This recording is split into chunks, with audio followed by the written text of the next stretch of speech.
It started like any other day. People moved in and out of stores, talking, laughing, lost in their own little worlds. The smell of fresh pretzels filled the air.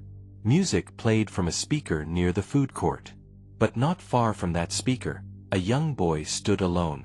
No adults nearby. No one holding his hand. Just a small child, clutching his backpack, eyes darting across the crowd like he was searching for someone. Hal, the janitor, noticed. He wasn't the kind of man who rushed. He worked quietly, kept to himself. But when he saw that child, he stopped. Hal knelt down and asked softly, "Are you lost, buddy?" The boy didn't answer. Just nodded and held on tighter to his backpack. Hal looked around. Still no sign of parents. No one calling for a lost kid. He reached for his walkie-talkie to call security, but before he could press the button, a man came rushing over. Breathing heavy, looking anxious. "That's my son," the man said, reaching out. But the boy didn't move.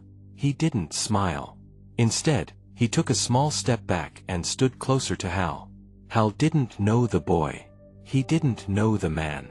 But in that moment, he had to decide, trust the man's word, or trust what he was feeling in his gut. What he chose to do next stopped people in their tracks, and led to something no one expected. Harold Hal Jenkins, age 62. Most people just called him Hal. He'd been working at Lincoln Heights Mall for nearly 7 years, same shift, same routine. People saw him pushing his cart, cleaning up spills, and unlocking storage rooms. What they didn't see was how much he paid attention. Hal was a man of habit. He clocked in at 8 a.m. sharp, took his lunch break alone in the staff room, and always swept the food court right after the lunch rush. He never missed a day. And he never walked past someone in need. Before this job, Hal had served in the army for 2 decades. He didn't talk much about it, but you could see the discipline in the way he moved, the way he kept things in order. His uniform was always pressed. His boots, though old, were polished.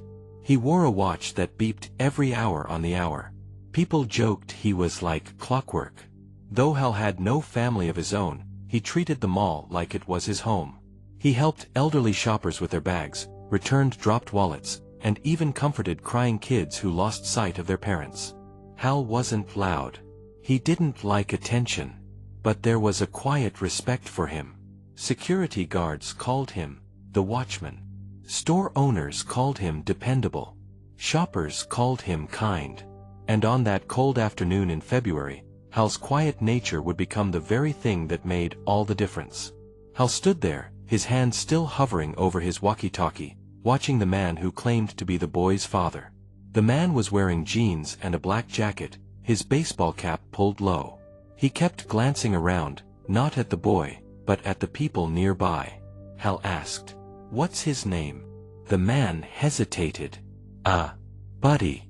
I call him Buddy." The boy looked up at Hal with wide eyes and shook his head, almost unnoticeably. Hal's stomach tightened. He took a breath and calmly said, "We'll let security handle this." The man stepped closer. "Look, I just need to take him home." Hal stepped between them, keeping his voice steady. "Sir, I understand. Let's walk to the office together." Security arrived seconds later, called by a nearby store clerk who had seen what was happening. The man tensed, then suddenly turned and walked away, blending into the crowd before anyone could stop him. Hal stayed with the boy, who still hadn't spoken. But he hadn't let go of Hal's hand, either. The situation was now serious. Mall security called the police. Hal sat with the child in the office, offering him a small cup of water. Finally, the boy whispered his name. Mikey. That moment confirmed Hal's instincts had been right.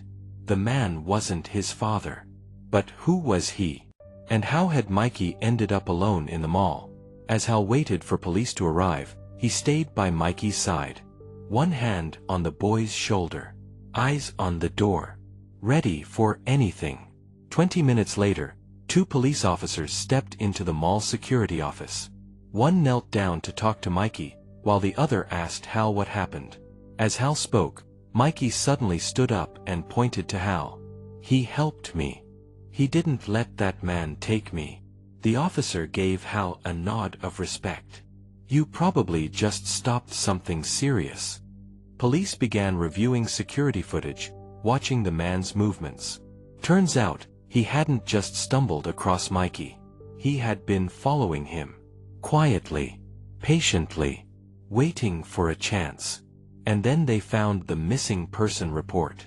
Mikey had been missing for nearly 3 hours. His mother had been frantically searching, believing he had wandered off at a nearby park. No one imagined he had ended up in the mall. A second officer radioed in an alert. A few minutes later, word came back. The man Hal had confronted was seen getting into a car in the mall parking lot, now being traced by nearby traffic cams. Hal remained quiet through it all, but Mikey stayed close to him, even when his mother finally arrived. She ran in, tears streaming, and hugged Mikey tight.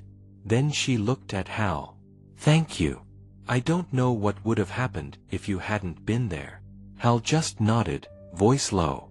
"He's safe now. That's what matters." As the crowd outside the office watched through the glass, some took out their phones. They weren't just seeing a janitor.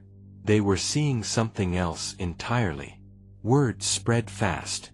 By the next morning, local news had the story, "Mall Janitor Saves Lost Boy from Stranger." Reporters showed up, but Hal avoided the spotlight, keeping his head down, doing his usual rounds. But something had shifted. Shoppers smiled more when they saw him. Kids waved. And for the first time in 7 years, Hal's boss called him into the office. Not for a task, but to say thank you. A few days later, a package arrived. Inside was a simple card from Mikey's family. Handwritten, it read, "You gave us back our son. We will never forget you." Along with the card was a framed photo of Mikey, smiling, and in the corner, a note, "To Mr. Hal, my hero." Hal placed it on the small table in the staff break room, right beside the coffee maker. No big speech. Just a quiet smile. Hal didn't wear a cape. He didn't have a badge. He wasn't a cop, a detective, or someone trained for high-pressure moments. He was a janitor, a man with a mop, a cart, and a quiet way of walking through the world. But that day, none of that mattered. What mattered was that he saw a child who needed help, and he didn't look away. Sometimes, doing the right thing isn't loud. It doesn't make headlines or win awards.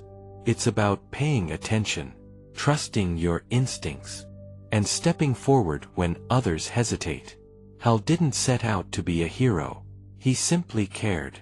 And in a world that often rushes by, that kind of care can make all the difference. If you believe that one act of kindness can change everything, share this story. Like, comment, and subscribe to the Empathy Room for more real stories that remind us what it means to truly see each other. Because sometimes, heroes wear uniforms you don't expect. And sometimes, the smallest moment can